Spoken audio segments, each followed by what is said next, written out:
Good evening and welcome everyone. Tonight, Motions is honored and excited to have Mr. Scott Bloom, licensed clinical social worker and director of special projects and initiatives with New York Psychotherapy and Counseling Center, which is the largest outpatient mental health facility in New York City.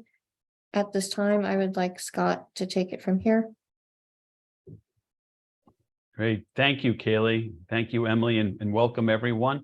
Thank you so much for having me here. For those of you on camera and those of you joining, sounds like a webinar party out there, so that's great. Let me share my screen. So what we're going to do today is I'm going to be talking about mental health and some of the foundations about mental health. I'm excited to be here with Motions and New York Psychotherapy and Counseling Center, kind of a joint project here today.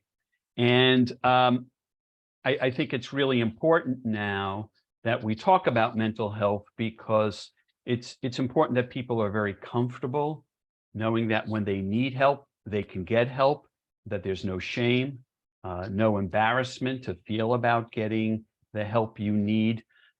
Because we want to make sure there are no barriers to access for one's mental well-being. Tonight's presentation is going to be a bit interactive, so at times I'm going to open up the chat and get some of your feedback, and so we can think a little bit about how mental health affects everyone here. You know, as we talk about mental health, you might find yourself thinking about somebody you know, maybe a loved one, a friend, a neighbor, and you might even be thinking about yourself. The important thing is to remember that help is out there. So if you need support, if you want to get support for friends, people you know, at the end of the presentation, I'm going to offer some resources here because nobody should be going at this alone. It's a tough world out there, and we all need some help now and then. And so it's important to make sure that people have a safe, confidential space to talk about your mental health issues. So just a little bit of background. I've been involved in the mental health arena for over 32 years. I'm currently the director of special projects and initiatives for the New York Psychotherapy and Counseling Center. I was the founding director of school mental health for the New York City Department of Education for over 15 years. I've worked in preventive agencies, outpatient clinics, hospitals, and for many years I was an adjunct professor at NYU Graduate School of Social Work. So many people have taught me over the years, and hopefully I can transmit some of that information to you now. So on the agenda, pretty quickly, we just did welcome and introductions. I want to do a little bit of an icebreaker to get some of your feedback. I want to introduce some mental health stats because I think it's important to understand countrywide the breadth and bandwidth of mental health need. I want to talk about some definitions because sometimes we confuse words, and it's important to understand what we mean by mental health, mental well-being, and then spend some time on stigma, because I think that it is often the stigma of mental health that prevents us from getting help for ourselves, getting help for others. And at the end, I'm going to ask you all to do a quick survey because it's helpful for us at NYPCC to do the best kinds of presentations we can when your feedback is essential. And then we'll hand it back to Emily, and she'll open it up for questions and answers, and we'll have a discussion. So without further ado, I hope everyone has access to the chat and you can get in there, because I'd like to know, when you hear the words mental health, mental well-being, what comes to mind? It could be one word, it could be a bunch of words. So please go ahead, put in the chat and I'll read it out. What comes to mind when somebody says, oh, I'm dealing with mental health, or you read in the newspaper something about mental health? What's a word? What's two words, a few words? Depression, right? That's one of the number one issues in mental health, is is depression. We'll talk a little bit about that. Yeah, stigma, right? What prevents us? That anxiety. Yes, lots of people in the country right now have anxiety, and anxiety seems to be increasing. So we want to know how to help somebody with anxiety. Any other ideas about mental health? PTSD, yeah. PTSD. Many people who suffer from traumas will have post-traumatic stress disorders, right? Because the trauma hasn't been alleviated, so to speak, or the person hasn't learned yet how to cope with the trauma. And that's also important when you go for mental health services. All right. Neurological disorders. Yeah, I do a lot of supervision, and there was one of my supervisees presented a case today where the 14-year-old was acting more like a 5-year-old. And it was a new case, meaning that they may not have had a neurological workup yet, or a developmental workup to see if there are some cognitive delays, or there are some biological aspects to that's impacting on the child's mental health. So great idea, great thoughts. Thanks, everyone. So let's move on here. Excellent. We got a good group. So let's talk a little bit about some mental health stats. And again, statistics are used just to give you an idea of the breadth of mental health issues around the whole United States. So as you see, 1 in 5 adults in the US experience a mental health illness in 2020. Over 40 million people aged 12 or over have a substance use disorder in the United States. Again, these are nationwide statistics. 32% of adults with a mental illness also experienced substance use. So we call that co-disorders or comorbidity. You might have heard that word. Suicide is the second leading cause of death among people aged 10 to 34.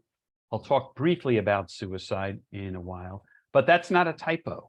Suicide is the second leading cause of death, people age 10 to 34. That's pretty serious. 1 in 3 young adults in the US experienced mental health illness in 2020. 1 in 6 adolescents, there it is, a major depression. Somebody had mentioned that earlier. The majority of adults with mental illness did not receive treatment, and that's still going on to a certain extent post-COVID. The average delay between symptom onset and treatment is about 11 years. So the sooner one gets help for mental health issues, the better chances that problems, those challenges, are going to ameliorate, and you can get them under control, just like you can other kinds of disorders. And 22.3 million Americans live in recovery, and 3 out of 4 people who experience addiction eventually recover. And I put that on because it's important to know there's a lot of positiveness in mental health as well. And we're going to talk about that next. So what is mental health? And I like this definition. I think it's pretty general, but it really describes that mental health is the ability to function successfully in daily activities, right? Such as being able to develop healthy relationships, ability to cope and adapt to different changes, right? Our mental well-being is dynamic. It can change from one moment to another moment. It can change, 5 times in the course of a day, or month to month and year to year. And good mental health means being able to think, feel, and react in ways that you want to live your life, right? But all of us go through a period where we may have poor mental health. And those ways that we're typically used to for thinking, feeling, reacting, they become more difficult. They become maybe even impossible in some really traumatic situations that you might find yourself in. And it can feel like having a physical illness, but really worse. So what is a mental illness? Notice that there's a difference between mental health and mental illness. Mental illnesses are mental disorders that cause disturbances in a person's emotion, thinking, or behavior. people have developed a lot of negative attitudes toward mental health. And part of it has to do with mental illness looks at duration, looks at how long these patterns and situations have happened, and the onset of them. And why should we care about mental illness? Again, I gave you some stats before. These are some more here. Part of it is people have developed negative attitudes towards other people with mental illness. As a result, they may feel shame, they may feel humiliated in some way, or they're not worthy. And again, I hope by the end of the presentation today, you'll have a better sense of knowing when to get help for mental challenges or when to talk to your friend or loved one about them. So let's talk about mental health conditions, because I think this slide is going to help you kind of think about when one really needs to get some help for mental health. So mental health conditions, again, I said it a moment ago, impact thinking, feeling, and mood. So how do we conceptualize this? So think about, one of the ways I think about is mood is to climate as feelings are to weather. So what does that mean? Right? We all live in the Northeast right now. I guess most of us live in the Northeast, New Jersey, Connecticut, New York. And during the months of January, February, and March, we call it winter. And so the climate is going to be cold, windy, very windy out there today. It may be snowy, it may be precipitation, kind of a slushiness out there, or a sort of dryness, right? And that's pretty much the climate. The weather is what happens every day. Today it was sunny and windy. Tomorrow might be 60 degrees. Next weekend we may get rain or snow. So the weather is day to day. And I think this analogy is very helpful to think about mood. What is your typical mood? Are you happy-go-lucky? Or are you always in a sour mood, an angry mood, a peaceful mood? And then we notice when our moods change, what's going on, right? Because it could be affected like weather. Today, I'm not feeling so well. Tomorrow, I'm feeling great. So I think that's a kind of helpful analogy to think about mood and emotions. Certainly, we look at mental health as a transactional relationship. What do I mean by that? Some of you might have heard the term nurture versus nature, right? The environment we live in affects our mental well-being. Also, biology, somebody talked about neurological disorders before. Our biology, we may have DNA. We know that the research shows that if a parent or grandparent has been an alcoholic, there may be a chance that we may become an alcoholic. We can think about generational racism and how the trauma of racism gets passed on generation to generation. That's also from a biological impact. The DNA, it may get passed down, it may not, but that might be part of it. Then there's nurture, the environments we grew up in. Did we grow up in poverty? Did we have housing? Did we have food, clothing, shelter? Maybe we didn't. And all of that impacts us, how our parents react to us, how they treated us, how they parented. That all has to do with the nurture, how our teachers in schools and the services we got. All of that comes out. So I like to think of it as a transactional relationship. Again, all people feel different, but when our emotions exceed what we typically experience, when we feel overwhelmed, then we know that something's going on, and that should be a red flag. And speaking of red flags, the best way that I think we can deal with it is thinking about when you see a traffic light, red light, green light, yellow light, right? So when you see a traffic light and it's green, that means it's go, right? We see one that's yellow, it means slow down, right? It's a warning. And then when we see red, we have to come to a full stop. So think of your day like the traffic light. Some days it's a green day. Today for me was a green day. I had a wonderful breakfast. I did a lot of work, made some phone calls, emails, prepared for the presentation tonight. Tomorrow may be a yellow day. Maybe all of a sudden my boss says to me, I want you to do this and I need it by the end of the day. I'm like, oh, okay, I have to run, I have to rush, and I have to get all of that information done. Or somebody I'm supposed to meet for dinner cancels it. It's not the end of the world, but it's a kind of a yellow day. And then you might have had a red day. And the red day meaning that it's just like, as I tell the kids, Grover has a bad, awful day. It's just an awful day. Nothing is working right. You're frustrated. You're angry. You're pissed off, right? The thing is, if you start having more of these red light days, that's a warning sign. There's something that's going on. Again, most of us will all have all three of these days, but the duration, if you have these red light days again and again and again and again, that can be a symptom that something else is going on. So what does good mental health look like? Well, if you have good mental well-being, you can recognize the good in yourself, and that's so important.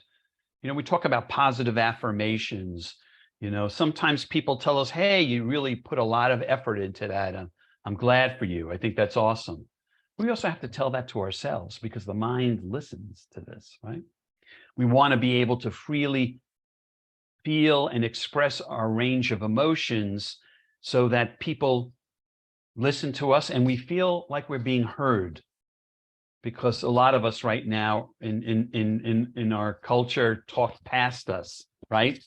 But we want to feel like we're being heard there. We want to feel engaged in the world around us, right? One of the reasons the research is showing right now people have problems with their mental health is that they don't have real relationships. There's no real connections.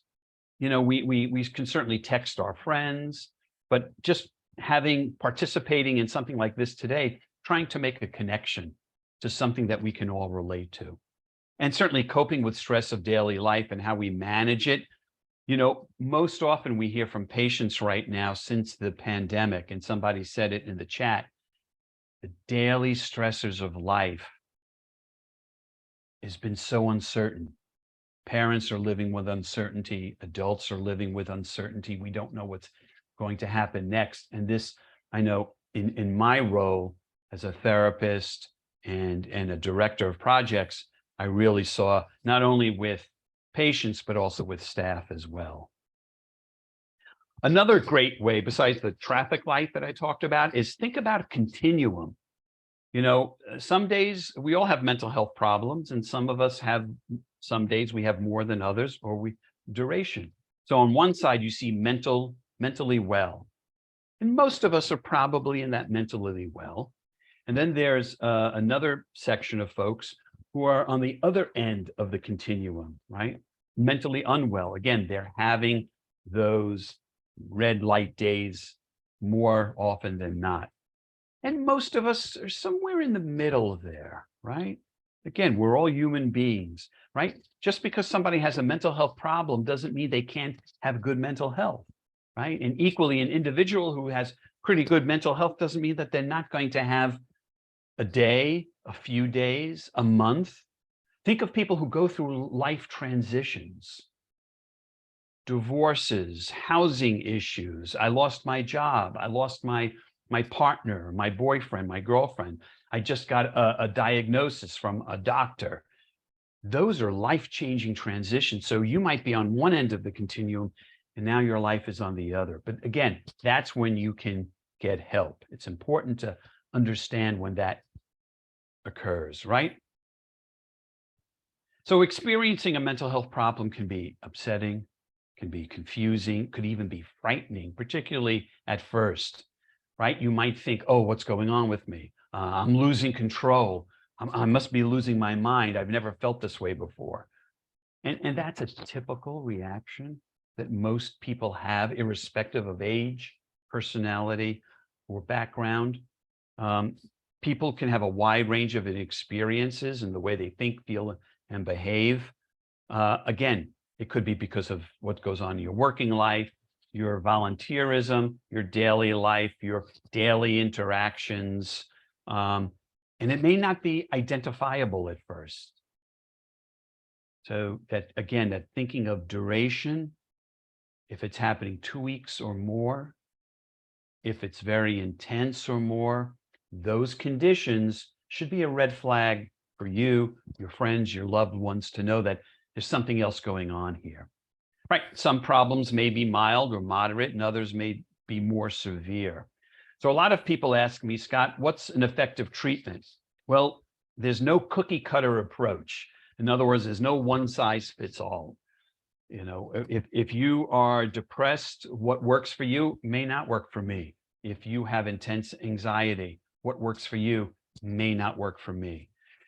What the research show is typically some combination of therapy and maybe medication will do the trick, because medication is not something that most people have to be on for the rest of their lives. A lot of parents, a lot of adults say, I don't want to go take any psychotropic medication.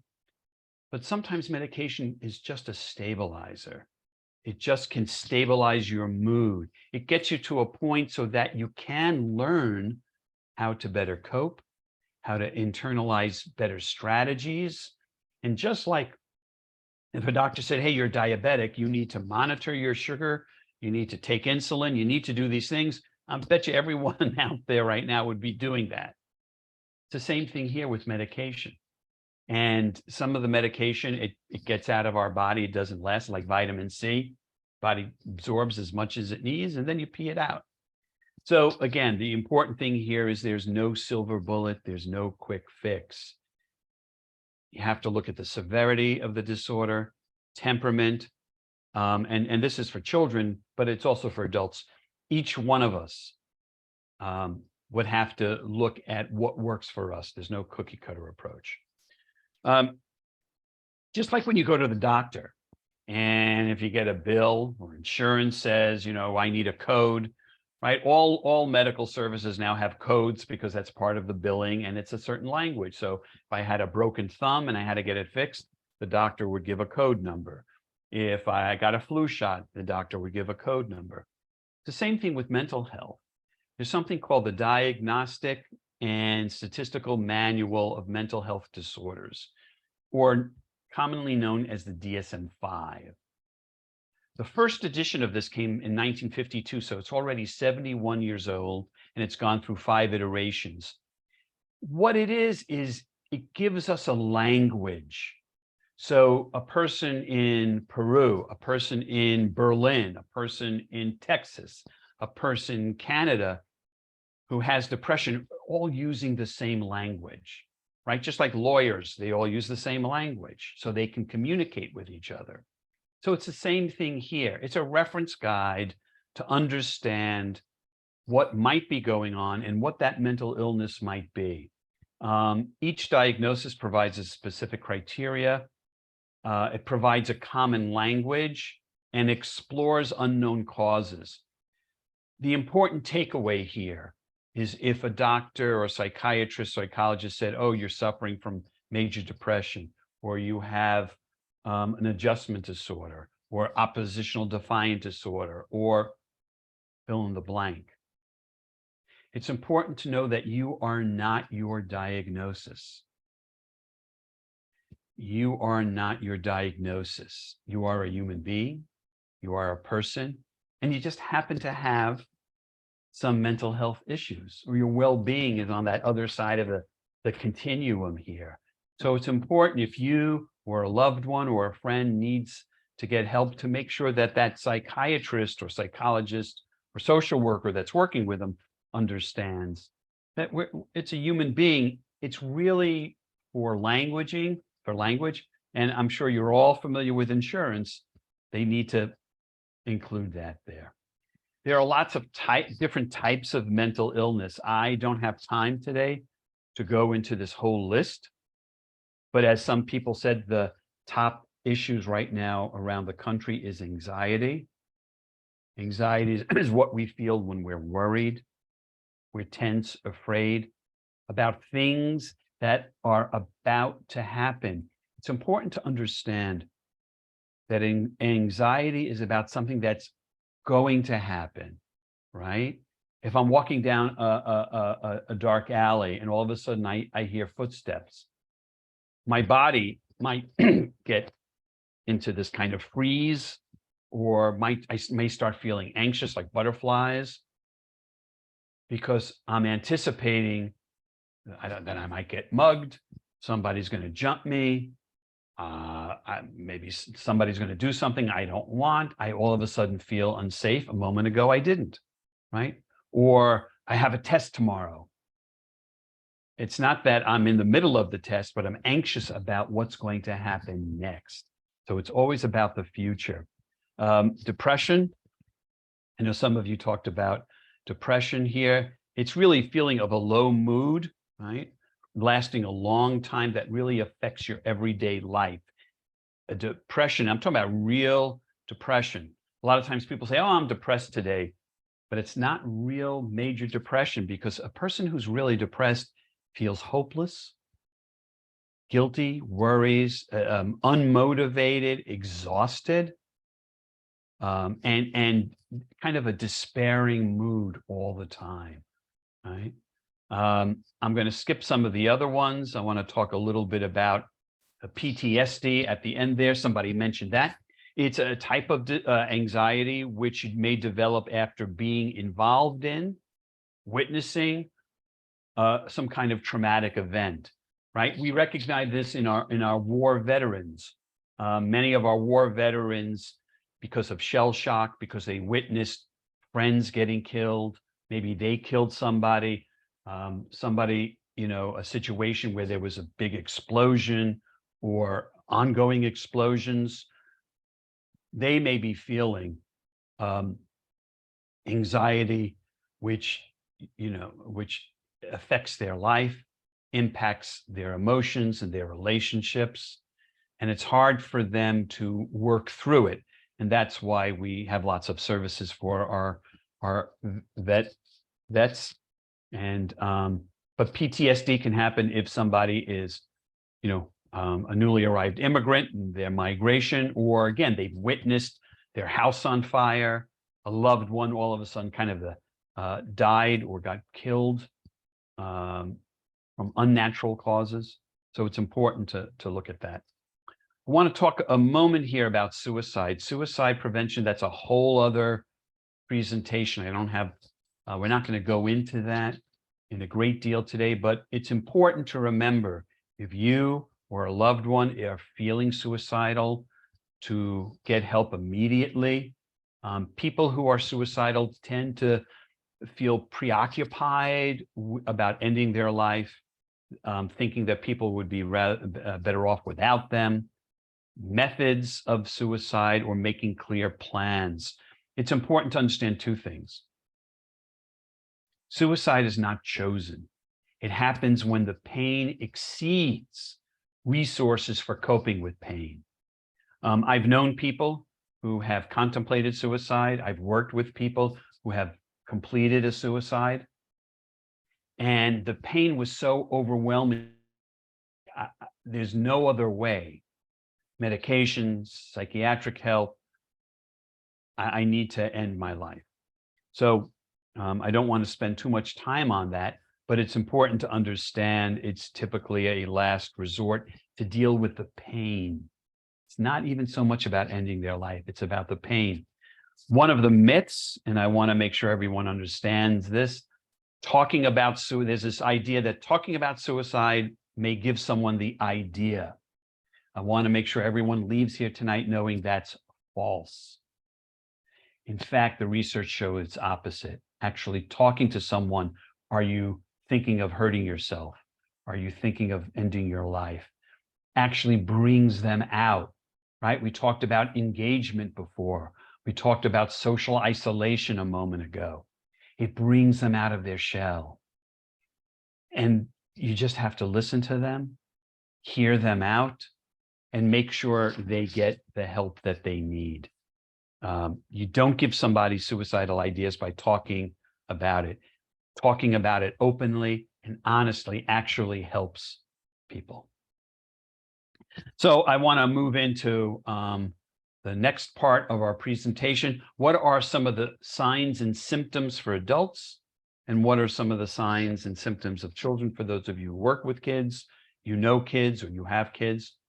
So certainly adult signs and symptoms, feeling sad or down, for 2 weeks or more, feeling hopeless, feeling worthless for 2 weeks or more on a consistent basis.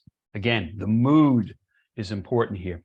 Confused thinking, reduced ability to concentrate, again, if it's excessive fears of worries, extremely feelings of guilt, big mood changes. Now, we know in teenagers, mood changes, and all of us out there were teenagers at once in our life. We might have had big shifts, like some days, hey, mom, hey, dad, how are things going? Everything's great. The next day is, I hate this. I wish you guys weren't around. And then the next day after that is, hi, how's everybody? Right? A lot of mood changes. We're not talking about typical behaviors. We're talking about when those highly elevated, and you notice that in your friends or your loved ones. Withdrawal from friends and activities. We know that during the pandemic, many people felt that way because they were uncertain. They couldn't go out. They couldn't be in person with their friends or loved ones. But people are coming back. They're going back to school. They're going back to work. They're going out and doing it safely. But if you notice again that somebody whose mood has been pretty stable changes and withdraws from the friends and activities, that can be a sign. And the last one, problem sleeping, low energy, a lot of lack of appetite. Many of us experienced that too during the height of the pandemic.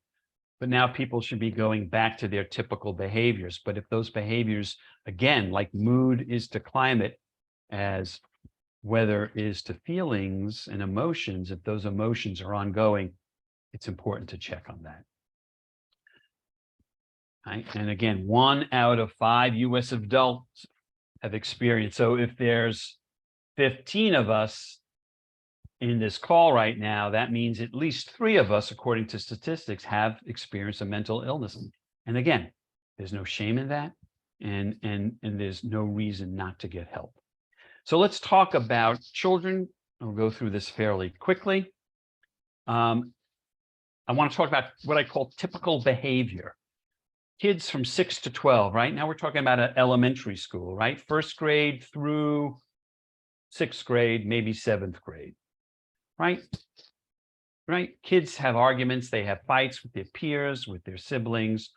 They're curious, right? All kids are curious about their own body parts and the opposite sex body parts. They may be testing limits, right? How much they can get away with. Can I break the rules? Can I lie behind my parents' back, right? We've all done that. We've tested limits. They may have limited attention span. Worries about being accepted. Do I fit in? Am I good enough? Like what I call the woulda, shoulda, couldas. I should do this instead of that. I wish I could do this instead of that. Right? The woulda, shoulda, couldas sometimes prevent us from joining and can create more like a negative internal talk. Lying, and certainly kids don't want to take responsibility. They want to be able to do what the adults do, but they don't want to take responsibility. So again, these are typical. So when is the red flag? When are those red traffic lights should be blinking on and off, right? And this is something, again, if you don't have kids, but you know kids or you know folks who do, when, there's excessive aggressiveness, when they injure to themselves, when they hurt themselves, what we call self-harm, or they lash out at others. Fears, everybody has fears, kids have fears, but when they're excessive, when they're phobic. I was doing a supervision recently where a child thought that people, there's a window in the therapist's office, they thought they were looking at them. They thought the air conditioner duct had people listening in, people using the printer. Who are they? What are they about? So this kind of paranoia and excessive fears need to be explored. School refusal, certain kinds of phobias, fire fixation, frequent, excessive, or extended emotional reactions. In other words, of course, kids have tantrums, and they have tantrums because they feel out of control. They don't feel they're in charge. So what happens is that if that happens again, and again and again. Again, that duration, that would be a sign and a cry for help. Inability to focus on an activity, even for 5 minutes. Again, that could be cognitive, that may be neurological, but we want to rule that out. They may be distracted because they're afraid to go home, that there's domestic violence in the home, or they're going to get beat up by one of the parents, or a parent is an alcoholic and they don't want to face that anymore. Kids between 6 and 12 don't always have the words to express when they need help. So it's important as adults, we help them with that. Let's just shift to adolescence. Adolescence, right? We've all been there. We've all been teenagers, ages 13 to 18. Again, that's sort of middle school through high school and maybe even some early college. Again, typical behaviors, moodiness, we talked about that. More attention to friends, to peers than parents, right? We're moving into the outside world. Maybe we work more with teachers, coaches. We might be having our first job, babysitting, things like that. So we're moving out in the world.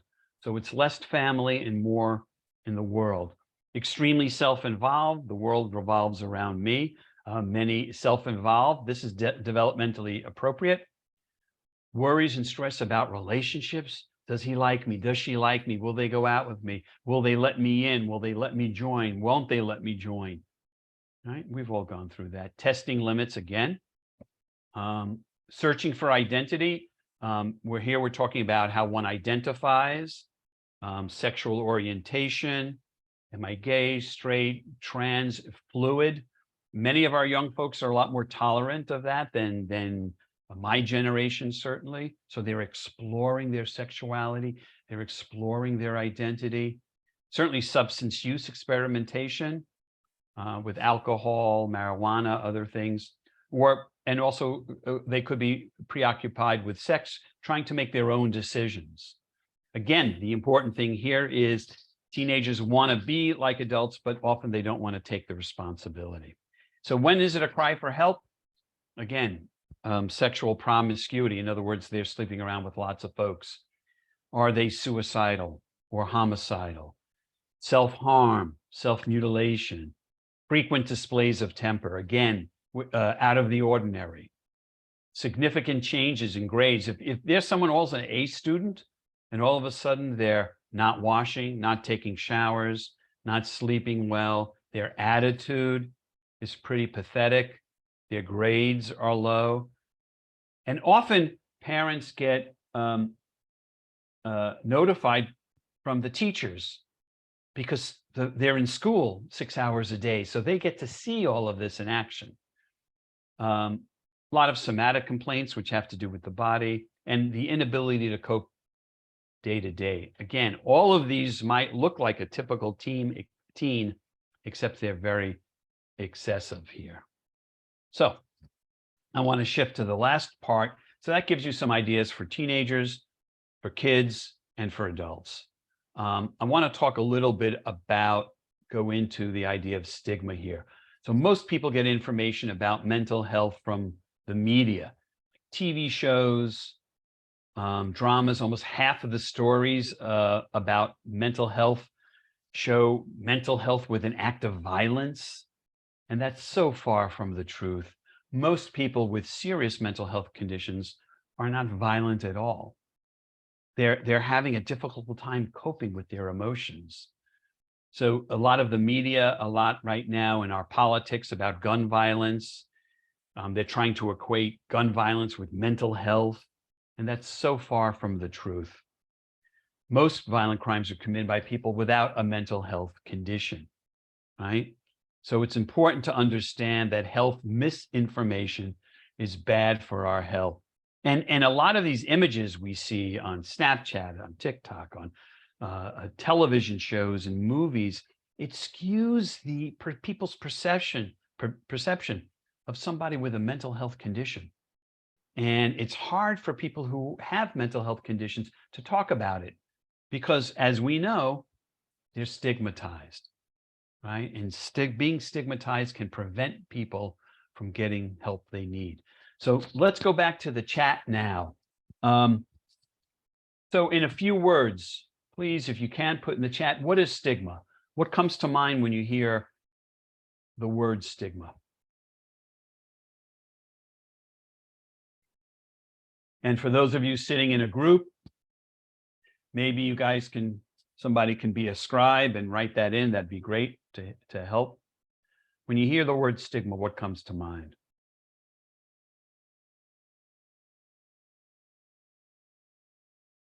I know you're out there, right? What people think of you.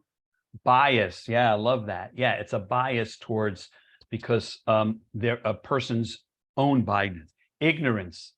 Yes, thank you for that. Ignorance. Right. People who don't understand mental illness. Yeah, they don't understand it.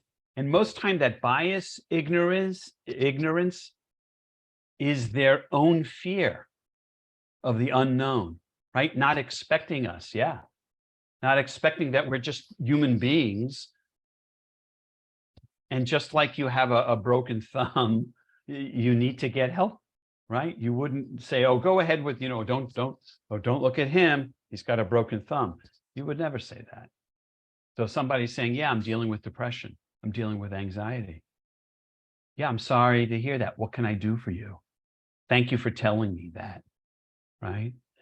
Again, stigma, ignorance, and bias comes from a person's own feelings and their fears, right? Treating us like kids. Yeah, absolutely. Thank you all for that. Thank you. So let's move on here. So the Oxford English Dictionary, I always like to look at definitions. Looks at a mark of disgrace associated with a particular circumstance, quality, or person, right? Stigma is about beliefs and attitudes derived from fear, ignorance, as some of you said, and the media, right? Stigma is based on negative views of people simply because they're seen as belonging to a different group, right? And you could take that into prejudices as well. And stigma often results in fear of members being stigmatized, again, because of, as you said, lack of understanding and because of ignorance. Right? So stigma, negative attitudes and beliefs, it stems from myths, inaccurate perceptions, and lack of information. Have you ever met somebody and you're like, oh, I don't know about this guy, I don't know about that girl, and then you're like, you actually end up sitting next to them, you talk to them, and all of a sudden you find some commonalities, or they're very helpful, and you realize, oh, I had a preconceived notion. I had this idea of who they were, right? So often that stigma dissipates, and like, why did I think of that person that way, right? And often, as it says here in the box, some people feel shame, humiliation, and dishonor because of it, right? Stigma consists of 3 elements, and we all said this already, so there's a little repetition here. The problem of knowledge equals ignorance. The problems of attitudes is prejudice. And the problem of behavior is discrimination, right? And people who feel that way may not reach out for help. So if you do come across somebody, again, who's dealing with mental health issues, mental health challenges, please remember to help them. Otherwise, as this slide says, it prevents them from seeking treatment. There may be discrimination in jobs, education, housing, medical care. And it's often experienced by 90% of people with a mental health condition. Couple of things in terms of resources as we kind of wrap this up now.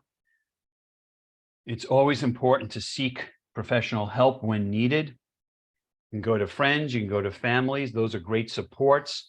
There are a lot of resources out there, agencies such as yours, such as NYPCC, where we are. Many mental health agencies now are doing remote. So you can have a therapy session on the phone or on Zoom or Microsoft Teams. So it's really important in thinking about any of the signs and symptoms that I discussed tonight to say to someone, you know what? And you don't have to, they can go for a few sessions and see if it works for them. But it's really important to get some professional help. We did talk about suicide a moment ago, and I think it's also important to know that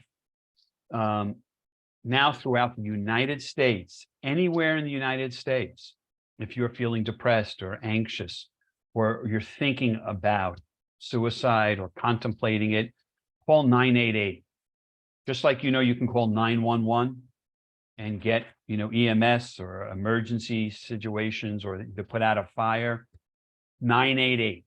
It's a suicide and a crisis lifeline. And what they do is you tell them where you live. They'll connect you to somebody within your state. Too many people since the pandemic, again, suicide ideation and suicide and mental health related distress has gone up, way up. And so we want to make sure to prevent suicide. We want to make sure that people get the help they need. And that's one of the things that you can say to someone. It's free. They have multiple languages. It's 24/7, 365 days a year. So there is hope. These lifelines work and they support people. Okay, before we get into questions and answers, if everyone sees here, you know that there's a QR code. If you have a phone and you know how to do that, you can take the QR code and that'll pop up a survey. I know that Emily is also going to send this out tomorrow to make sure if you don't have a chance to do it today, if you can't do the scanning, I'm also going to put in the chat right now. This will get you to what we call Survey Monkey, and I'll put the link in here.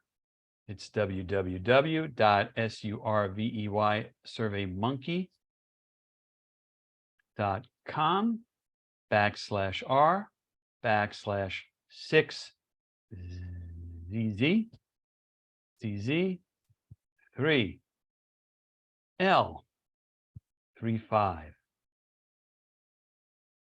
So that's the link. If you know how to copy the link, you can go there. You can do it today. You can do it tomorrow, and you're going to get into very quick questions. They're going to ask you what was the date of the presentation. Today is the 7th. They're going to say, who was your presenter? You're going to see my name, Scott Bloom, on there. And then they're going to ask you a few questions. It's really helpful for us so that we get your feedback, because feedback helps us. So I put the link in the chat, where you can just take a picture of the slide and you can enter the link yourself or take a look at it later. And again, Emily will be happy to send this out to all of you tomorrow. I know we have about 10 participants. I hope we get everyone. And those of you sitting together with a friend or a group of friends, I hope each of you will fill this out. Okay. And now, please take our survey. So this is my email, sbloom@nypcc.org. And if you're interested in other events, we do a lot of free events. We do parent workshops. We have one coming up in April on gang prevention, because we know parents are concerned about their kids joining gangs, and how some tips on how to prevent that. So you can go to nypcc.org/events. Again, if you want to take a picture of that, you're most welcome to do that. And I'm going to keep this up for a little bit, and I'm going to hand it back to Emily.